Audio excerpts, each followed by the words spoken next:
in Chimney Rock, 2,000 members of the Pennsylvania Amish community have been rebuilding the town's homes, businesses and bridges for 6 months straight. It is absolutely incredible. Our heart just felt drawn to come help. All of the building material that's going into rebuilding these stores has been donated up to this point, and it's just been a tremendous recovery story that is ongoing. It's inspiring to me to see how people can pull together and work together and get something done. It just fills my heart with joy, just watching people just get their life back again. There is so much good that we can do when we come together. Another incredible example of that came today across the ocean. My home country of Ireland saw thousands flood the streets of Dublin, waving Irish flags and standing up for their future. I'm very proud today. The world is waking up and the momentum is only growing. We started this week with beautiful Easter celebrations across the globe, from France to Greece, a traditional fireworks display in Italy, and a powerful reenactment of Passion of Christ in London. And many people were saying that this Easter just felt special this year. And since then, this week, we've seen more of that momentum building across the globe, especially since Trump took office. Let's have a quick look around the globe before we come back to the US. The World Economic Forum has launched an investigation into Klaus Schwab, the man behind the push for stakeholder capitalism, which is, as I understand it, just essentially a rebranding of communism. The allegations detailed in an anonymous letter sent to the WEF board this month include claims of financial and ethical misconduct by Schwab and his wife Hild. The accusations involve the misuse of WEF resources, such as using funds for private massages, asking junior employees to withdraw cash on Schwab's behalf, and Hild arranging luxury travel under the guise of WEF-sponsored meetings. Schwab has denied these allegations, and he said that he's going to sue the person who made the allegations, but he did resign as chairman and board member this month before the allegations were made public. Some people are skeptical about this. They're wondering if Klaus is being used as a scapegoat, basically suggesting that the WEF in general has been very, very corrupt, but if they put one person under the bus, then they can take the spotlight off themselves as a whole. We'll see how it develops. I have to say, I don't think they'll get off that easily now. People just are done. I didn't see this at the time, so I just wanted to share it with you guys. A couple of months back, President Milei stood at Davos and he said that he no longer feels alone in his attempts to warn people about the state of the Western world and where it's heading, thanks to many allies he's found in the last year. Argentina has become a global example of fiscal responsibility, of commitment to honoring our obligations, and obviously a commitment to solve the inflation problem. Also, we are an example of a new way of doing politics, which is about telling people the truth to their faces and trusting that they will understand. Nor do I feel alone, because over the course of this year, I have found allies in this fight for the ideas of freedom in every corner of the world. From the amazing Elon Musk to that fierce Italian lady, my dear Giorgia Meloni. From Bukele in El Salvador to Viktor Orban in Hungary.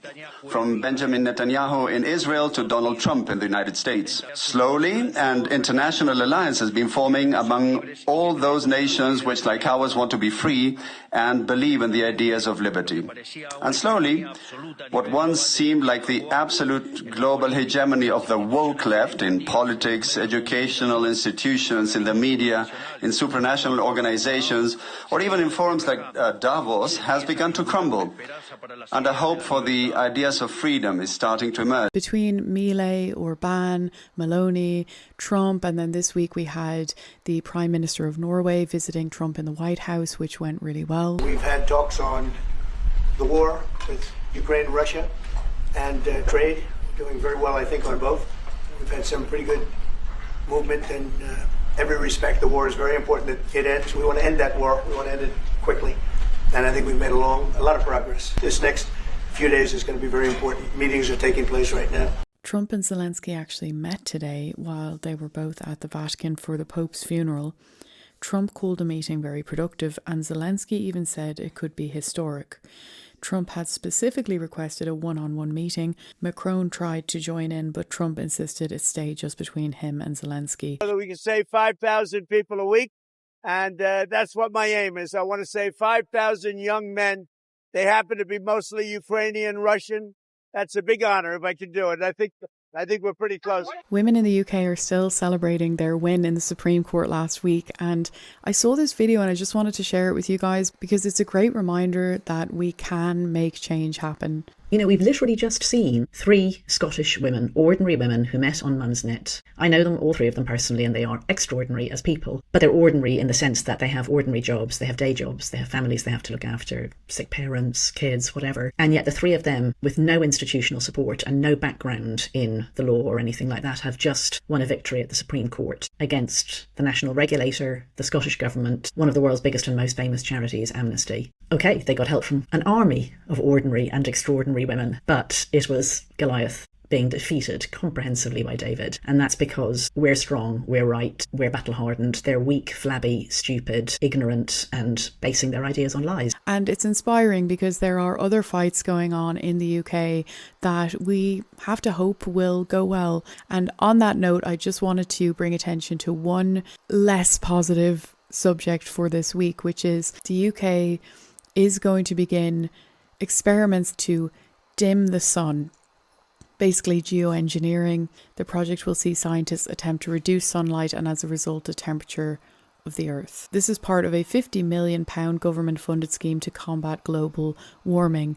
And I saw somebody point out that it's now global warming again. They kind of just pick and choose the words as it suits them. This is set to be given the go ahead within weeks. I don't think I need to explain why so many people are concerned about this. And I just wanted people to be aware that this is happening, because the more we talk about this stuff, the more power we have fighting it together. Yet another connection being worked on this week. JD Vance visited India with his family and he met with Prime Minister Modi. The terrible attacks took place after his visit, but during his visit, he made some good headway. Are hard at work on a trade agreement built on shared priorities, like creating new jobs, building durable supply chains, and achieving prosperity for our workers.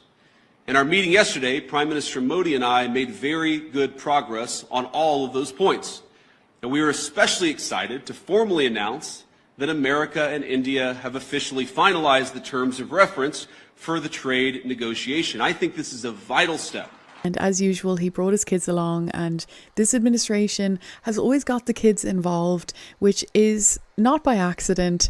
They are wanting to encourage the concept of having families, and this administration does want to make it easier for people to have children. They even floated the idea this week of gifting $5,000 to each person who wants to have a baby. But people found a lot of problems with this idea. I'll be interested to hear what you guys think about it.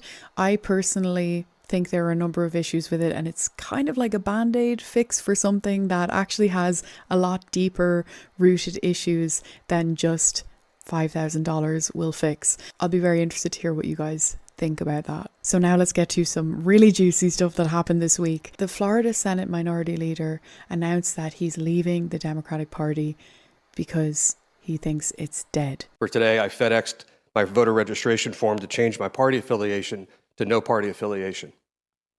Joe Scott should receive that by 8 a.m. tomorrow morning in Broward County. And here's why. Our constituents are craving practical leaders, not political hacks. We are entrusted to be guided by our conscience, and while I suppose it's easier in theory than it is in application, even my worst detractors have no valid claim that I can be bullied, that I can be bought, or even borrowed for a special interest. I am my father's son, even in his death. I am my mother's son, while she is still alive. I will not miss another one of her birthdays, and I will return to who I was when I became a young man, independent in thought, in my passion, and my conscience, not consultants. People are skeptical. They're saying, oh, well, he's just moved to where he thinks he needs to go to survive. I'll be interested to hear what you guys think about it, but either way, I think it's just another blow to the Democrat Party and what's left of it. Two judges have been arrested this week. The first judge, Hannah Dugan, involved in an immigration-related controversy. This guy was in court being prosecuted by a state prosecutor for domestic violence battery. He had beat up two people, hit the guy 30 times, knocked him to the ground, choked him, beat up a woman so badly they both had to go to the hospital. And John, you know, it's so rare for victims to want to cooperate. They wanted to cooperate. They were sitting in the courtroom with the state prosecutor. The judge learns that ICE was outside to get the guy because he had been deported in 2013, came back in our country, charged with committing these crimes. Victims in court. Judge finds out. She goes out in the hallway, screams at the immigration officers, sends them off to talk to the chief judge. She comes back in the courtroom. You're not going to believe this. Takes the defendant and the defense attorney back in her chambers, takes them out a private exit and tells them to leave, while a state prosecutor and victims of domestic violence are sitting in the courtroom. She was arrested on April 18th, followed by an ongoing FBI investigation. And the second judge, Joel Kano, who was actually harbouring an illegal immigrant in his home who allegedly has ties to Trenda Aragua gang. Judge Kano was seen in multiple photos and videos with the alleged gang member, including one where the illegal is handing him a gun. Isn't that just so bizarre? And the top comment is, makes me wonder just how deep the Democrats are involved with these gangs and cartels. It really is becoming quite strange at this point. According to Breitbart, authorities recovered photos on Ortega Lopez's phone of decapitated and mutilated bodies. It's absolutely bizarre, but it's just the beginning. Mark my words, I swear we're going to be seeing more and more arrests taking place now. Justice is coming. And it turns out that even Maryland wants Maryland dad, Kilmer Garcia, who had ties to MS-13 and a history of crime, to be deported. He was living in Maryland, designated MS-13 terrorist, and Donald Trump deported him. How does that make you feel? I feel safer. He gotta go. He gotta go. Need to go. I mean, that's it. But he was a father. But he's still a terrorist. Okay. I mean, but there's children living without fathers now. He should have picked and choose, so he picked to be a terrorist instead of worrying about his children. The Democrats, they want him back. They say he was wrongfully deported. He has a wife and a kid who's a citizen. They're calling this a national emergency. Is this a national emergency? I wouldn't call it a national emergency. We got more things going on. We have more things, more fish to fry. I just found out about it, so I don't think so. What kind of national emergency? For what? What is the emergency for? Ain't no national emergency, no. He was accused of hitting his wife twice and was a suspected human smuggler. Was he wrongfully deported? No. He need to go. If he's a smuggler, yeah, he need to be deported. It's better to be safe than sorry. Your senator here, Chris Van Hollen, he flew to El Salvador where this guy was deported. He met with them, had lunch with them, had margaritas on the table. What's up with your senator? I have no idea, but I do believe that was a waste of taxpayer dollars. Margaritas. You agreeing with somebody whooping their wife, terrorizing where you live, then you don't need to live here either. What is your message to the Democrats who really want him back in your community? Why would you want that in my community? Bring it to your community and see how long you like it up there. Leave them, or y'all go over there with them. You're focused on the wrong thing. Once again, the Democrat Party is just so out of touch with what citizens want. And then we also saw this week Elizabeth Warren being questioned about Biden's decline, and it's just crazy. Do you regret saying that President Biden had a mental acuity? He had a sharpness to him. You said that up until July of last year. I said what I believe to be true. And you think he was as sharp as you? Her face there. I mean, she does. I said I had not seen decline. And I hadn't at that point. You did not see any decline from 2024 Joe Biden to 2021 Joe Biden? Not when I said that. You know, the thing is, he was sharp. He was on his feet. I saw him. Live event. I had meetings with him a couple of times. Senator, on his feet is not praise. He can speak in sentences is not praise. All right, fair enough. All right, if she isn't smart enough to be able to tell that Joe Biden was declining, she's probably not smart enough to be in our government. I don't think that she actually couldn't tell. I just think she's a liar. The person interviewing her had to tell her standing on your feet is not something that should be applauded for, basically. It's just crazy. In Chicago this week, citizens called Mayor Brandon out over his position on illegal aliens. You all stood up there and said you will not allow Trump to come in here and get these illegals. Yeah, you can smile. We're in $1 billion deficit.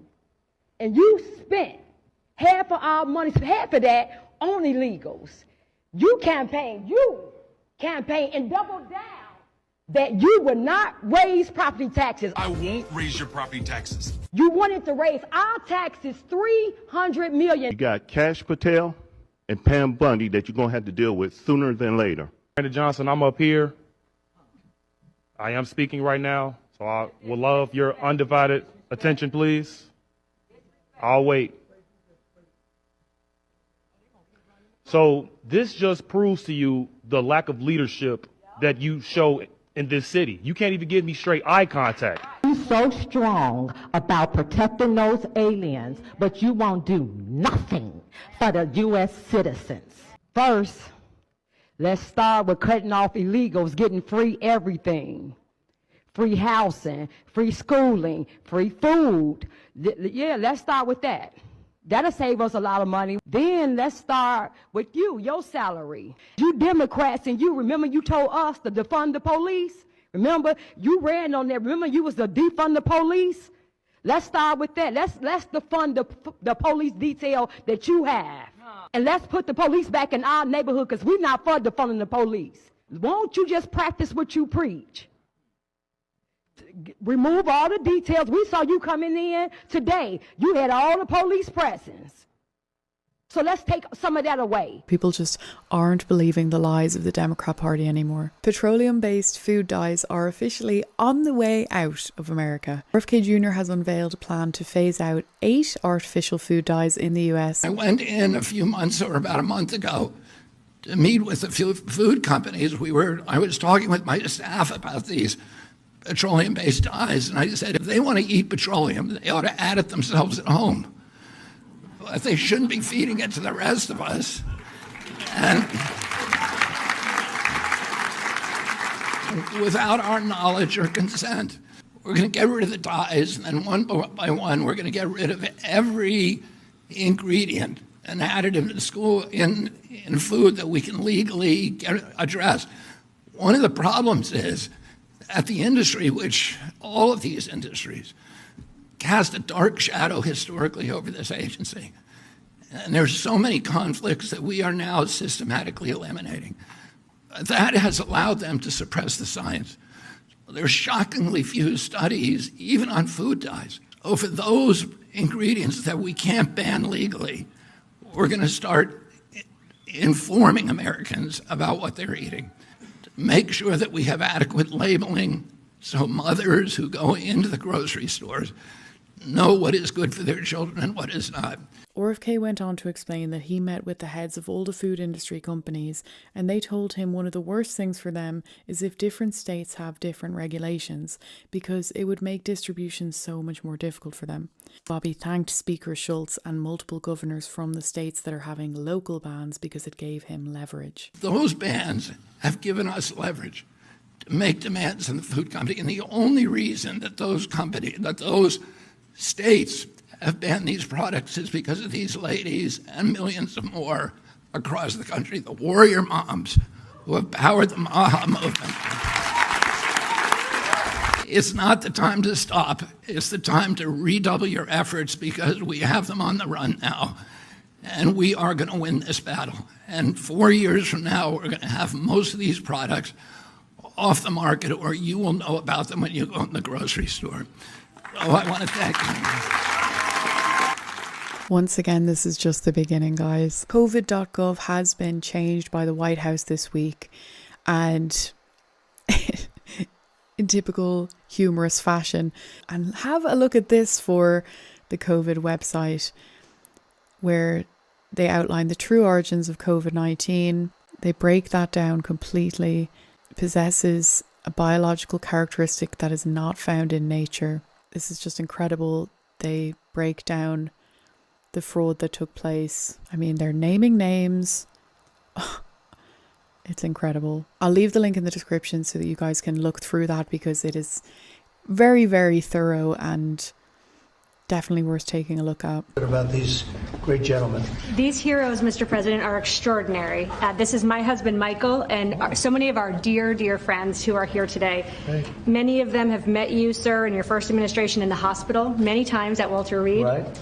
And they've had long recoveries. Tomorrow, for my husband, marks 15 years since he was wounded in Afghanistan. Wow. And on that day, about 6 years ago, he had his 120th surgery post-Afghanistan. Oh, wow. And you came to see him at Walter Reed, and so many others. And we saw great reform in the VA. Access, same-day access to prosthetics, mental health care, and we know that that is back. Alex here earlier was saying in the last few years when he's gone to get a wheelchair, the VA has asked him, this gentleman, they've asked him to prove that he still has his injuries, as though maybe his limbs would grow back. And they unfortunately did not. Yes, and we've seen that many times. And so we're excited for you bringing back the VA accountability, Mission Act, community care, that were the hallmark of your first term. And we're so excited, sir, to be here. We're honored to be here. And thank you for all you do for our nation's heroes. Thank you. Who's that picture on there? That is Joe Biden, and it says, "Let's go, Brandon." I'm saying, what was that picture? That's great. I told him he wasn't allowed to ask you to sign it. That's very good. Well, thank you all very much. Would you like to say anything, fellas? There's a big chance. You have a lot of good people watching that believe in you. They happen to be the media, but they believe very much in you, like I do. Anybody? Mr. President, we're very happy with the energy that this administration is bringing, and it's an administration that does what it promises, and so we're behind you. We believe in you, and I think we all love you. We got to speak for everyone. Thank you very much, and I'm going to get you a better hat. Say I have better hats. That's a good one. That was the original. It was. That means he was there. I've been wearing it before it was cool. That's right. That's an early one. We'll save that one though, right? Yes, Mr. President. Thank you. Anybody, please? I'd like to stay. Yeah. Okay. Well, I was just going to say thank you for loving America, sir. Thank you very much. Thank you so much. Very nice. Thank you very much. True. Thank you. Sir, the man who just spoke saved Michael Broder's life. And of course, he goes immediately to say thank you, as he was the one that saved Michael Brado, put him in the helicopter, and got him off the combat zone. Wow. So the selflessness of these men is unspeakable. That's great. So, Yeah, he's alive because of that man right here. That's very good. And these are amazing people, great heroes. So that's really great. Anybody else? Yes. I'd like to say it was an honor to serve. You are worth it. This country's worth it, and it's because of what Christ paid for it. Thank you. And we have a spirit that people haven't seen in many years. It's really an honor to be with you, all of you. Incredible. And I'm going to give you these coins that I think you're going to really like them. I think they're the best. These are the best coins. And you have your chips. This is gunmetal. I don't know, soldiers like the black, but I think you like this one. It's okay. A lot of soldiers like the black. Here you go. What do you like? I'll go to black, Mr. President. Yeah. See, I told you. I have that. These are choices. I'll take a black one, sir. Okay, look at this. That rarely happens. You're different, huh? Take a black one, sir. Oh, there you go. That's great. They call the military anyway. No, but is that I always say the soldiers, they do like it. It's gunmetal. What do we like here? That's what I heard, that it was gunmetal. Gold is. I'm giving him two. We have 3 girls. They're going to fight. This one right here. We'll get another one too. Okay. This is actually fun. I'll take the gold, Mr. President. Okay. I thought you were going to take that gold one. Okay. Gold one, sir. Okay. You got it. I had an opportunity to sail across the Gulf of America 2 days after you named it right. Oh, wow. Isn't that great? It's been an honor. And now people say it routinely. That's been a great honor for me. Okay. I'll take a gold one, sir. Okay.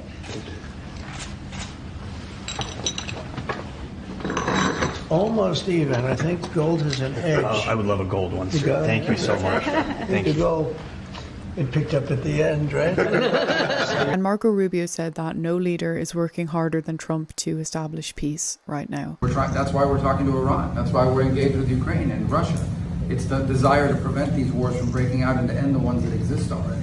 And again, I just think it's tremendous for our country to be led by a president who desires to bring peace and establish peace and protect peace. It's hard work. And I don't know how anybody could argue with that. I haven't seen anybody put as much effort into establishing peace around the world than we've seen Trump do. And we can only hope that at the end of this, there will be peace. I just wanted to say thank you so much to Maurice Spies, Playford Dunham and Warren Warburton. And I'm very, very sorry if I mispronounced anybody's name because I'm not very good at pronouncing people's names. But thank you so much for donating to my Buy Me a Coffee account and supporting my channel. It genuinely means so much to me, and I appreciate it with my whole heart. So thank you, and thank you guys for watching. I really appreciate it. I'll see you guys next time.